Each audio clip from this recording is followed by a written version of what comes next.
नमस्कार मित्रांनो, मी गणेश वानकर इग्नाइट अकॅडमीच्या प्लॅटफॉर्मवर तुम्हा सर्वांचे स्वागत करतो। महाडिस्कॉम यांच्याकडून जे आहे एक नवीन जाहिरात जी आहे तर ती प्रसिद्ध झालेली आहे।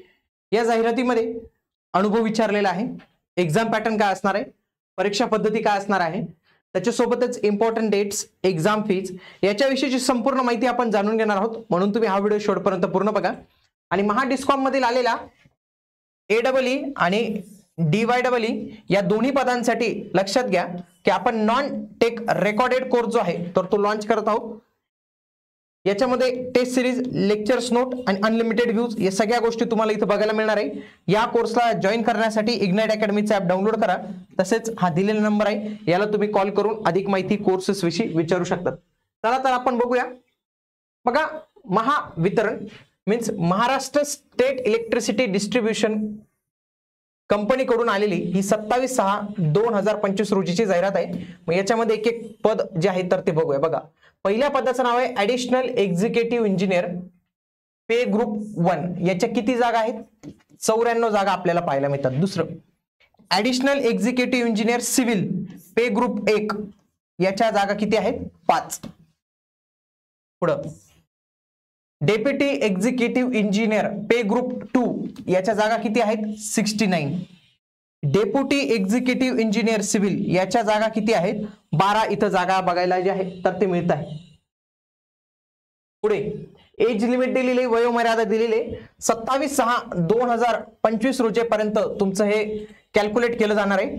ऍडिशनल एक्झिक्युटिव्ह इंजिनियर सिव्हिल याच्यासाठी 40 मॅक्सिमम एज लिमिट आहे आणि डेप्युटी एक्झिक्युटिव्ह इंजिनियर सिव्हिल याच्यासाठी 35 वर्ष वयाची अट आहे। लक्षात घ्या, अपर एज लिमिट 5 इयरची तुम्हाला आणखी वाढवून भेटेल जर तुम्ही बॅकवर्ड क्लास कॅटेगरी मधून असाल। बॅकवर्ड कॅटेगरीज म्हणजे कोणत्या कोणत्या कॅटेगरीज? म्हणजे ओबीसी मधून असाल, NT मधून असाल, SBC मधून असाल, ST मधून असाल, SCBC मधून असाल। तर या सगळ्या कॅटेगरींसाठी लक्षात घ्या की तुम्हाला आणखी 5 वर्ष एक्स्ट्रा इथे मिळतील। म्हणजे 40 + 5 35 + 5 अशा पद्धतीने तुम्हाला अप्पर एज लिमिट मध्ये 5 वर्षाचं रिलॅक्सेशन इथं मिळणार आहे। तर हे गोष्ट लक्षात ठेवायची। पुढे आता पात्रता काय आहे ते समजून घेणं महत्त्वाचं आहे। तुमची पात्रता ही 27/6/2025 पर्यंत ही कंप्लीट पाहिजे। पहिल्या पदाचं नाव आहे ऍडिशनल एक्झिक्युटिव्ह इंजिनियर। तर bachelor degree in electrical engineering or technology, म्हणजे इलेक्ट्रिकल इंजिनिअरिंग मध्ये तुम्ही पदवी तुमची कंप्लीट पाहिजे, पदवी। पुन्हा पदवी सोबत अनुभव मागितलेला आहे। किती वर्षाचा अनुभव मागितलेला आहे? 7 वर्षांचा तुमचा अनुभव पाहिजे। म्हणजे तुमचं क्वालिफिकेशन पूर्ण झाल्यानंतर पॉवर सेक्टर मध्ये including 5 years in the area of power distribution at the level of assistant engineer and above, out of which at least 1 year should be in a position of deputy executive engineer. तर हा सगळा म्हणजे थोडासा जास्त किचकट अनुभव जो आहे तो त्यांनी मागितलेला आहे। तर जे या अनुभवासाठी पात्र असतील तर त्यांनी लक्षात घ्या तुमची कॉम्पिटिशन फार कमी असणार आहे आणि पदसंख्या जास्त आहेत। तर त्याच्यामध्ये तुम्ही नक्की अप्लाय करा आणि या अप्लाय करताना तुम्हाला परीक्षेमध्ये जर काही मदत पाहिजे असेल तर तुमच्यासोबत इग्नाइट अकॅडमी नेहमी आहे। या कोर्सच्या माध्यमातून तुम्ही तुमची तयारी जी आहे तर ते करू शकता। पुढचं पद आहे बघा, ऍडिशनल एक्झिक्युटिव्ह इंजिनियर सिव्हिल मधला। सिव्हिल इंजिनिअरिंगची बॅचलर डिग्री पाहिजे, 7 वर्षाचा एक्सपिरियन्स पाहिजे। बघा, civil works related to the power sector, power sector मधील सिव्हिल वर्कच्या संदर्भात including 5 years as a assistant engineer in civil, त्याच्यासाठी जे आहे तर ते पाहिजे आहे। तिसरं डेप्युटी एक्झिक्युटिव्ह इंजिनियर, याच्यामध्ये काय पाहिजे? इलेक्ट्रिकल इंजिनिअरिंगची डिग्री कंप्लीट पाहिजे आणि याच्यामध्ये 3 वर्षाचाच एक्सपिरियन्स जो आहे तर तो मागितला गेलेला आहे। Deputy executive engineer bachelor degree in civil engineering and technology, इथं पण 3 वर्षाचा एक्सपिरियन्स मागितला गेलेला आहे। 3 वर्ष आणि 7 वर्ष असे एक्सपिरियन्सचे जे आहे तर ते प्रकार इथं आपल्याला दिसतात। पे स्केल कसं असणार हे लक्षात घ्या। ऍडिशनल एक्झिक्युटिव्ह इंजिनियर सिव्हिल आणि इलेक्ट्रिकल वाल्यांसाठी पेमेंट जे असणार आहे लक्षात घ्या, तुमची सुरुवात ही 81,850 रुपयांपासून सुरुवात होणार आहे। इथे लिहितो ते प्रॉपरली कळेल, 81,850 रुपये हे तुमचं सॅलरी असणार आहे। डायरेक्ट इन एवढी सॅलरी मिळणार आहे। पुन्हा दरवर्षी त्याच्यात 3,050 रुपये एवढी वाढ होणार आहे, दरवाढ। दरवर्षी होणार आहे बरं का, ही दरवर्षी तुमच्या पेमेंटमध्ये हे 3250 रुपये ऍड होणार आहेत. कुठपर्यंत ऍड होणार आहेत? जोपर्यंत तुमची सॅलरी 98,100 बनत नाही तोपर्यंत तुमची सॅलरी मध्ये ही वाढ होणार आहे. ज्या दिवशी तुमची 98,100 रुपये सॅलरी बनली, आणखी त्याच्यात दरवर्षी वाढ होणार आहे. ती वाढ किती असणार आहे बघा, 3455. 3455 ही देखील दरवर्षी होणारी वाढ असेल, ही दरवर्षी होईल. आणि ही वाढ कुठपर्यंत राहील, मॅक्सिमम कुठपर्यंत जाईल, 1,84,475 रुपये एवढी तुमची सॅलरी जाणार आहे. लक्षात घ्या, सुरुवातीला तुमचं वेतन हे 81,000 असणार आहे. दरवर्षी 3250 ची त्याच्यात वाढ होत जाणार आहे. ती वाढ कुठपर्यंत चालणार आहे, 98,100 पर्यंत. त्याच्यानंतर पुन्हा 3455 तुमची दरवर्षी वाढ होईल आणि ती 1,84,475 रुपये होईपर्यंत तुम्हाला भेटणार आहे. अशाच पद्धतीने डेप्युटी एक्झिक्युटिव्ह इंजिनियर सिव्हिल आणि इलेक्ट्रिकल वाल्यांसाठी लक्षात घ्या, 73,580 रुपये हे तुमचं वेतन असणार आहे. त्याच्यामध्ये दरमहा तुम्हाला दरवर्षी 29,95 रुपये वाढतील. कुठपर्यंत वाढतील, 58,555 होईपर्यंत. पुन्हा त्यात दरवर्षी 3250 रुपये वाढतील दरवर्षी, आणि ते कुठपर्यंत चालतील, 1,66,555 रुपये होईपर्यंत. अशा पद्धतीने हे वेतनचं तुमचं जे आहे तर ते स्ट्रक्चर असणार आहे.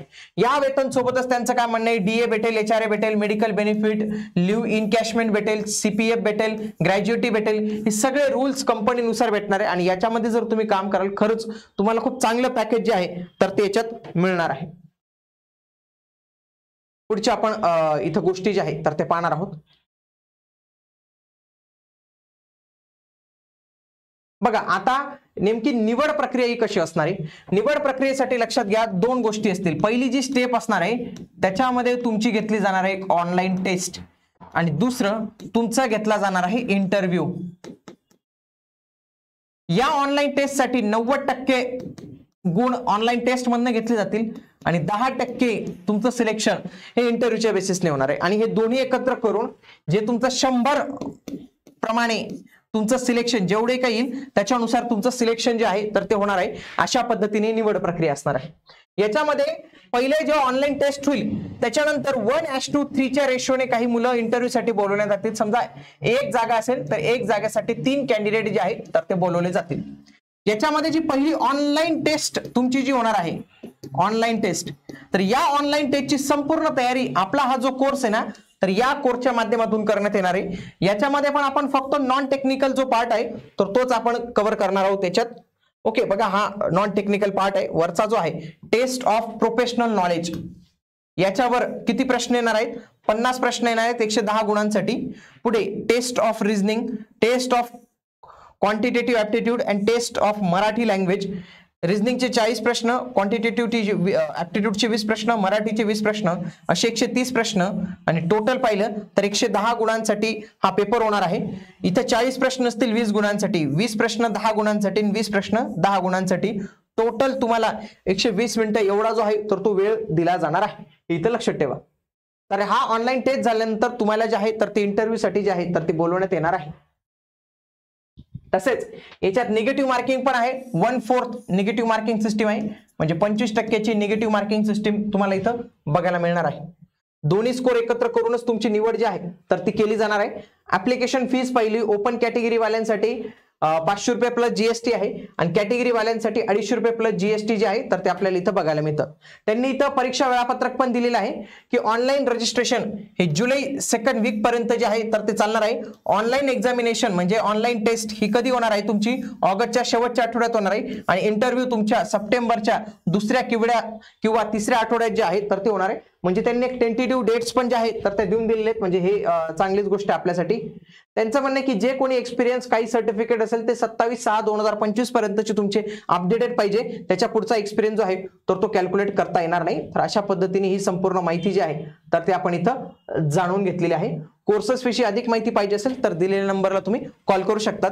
भेटूया आता आपण पुढील व्हिडिओमध्ये. तोपर्यंत जय हिंद, जय महाराष्ट्र, धन्यवाद.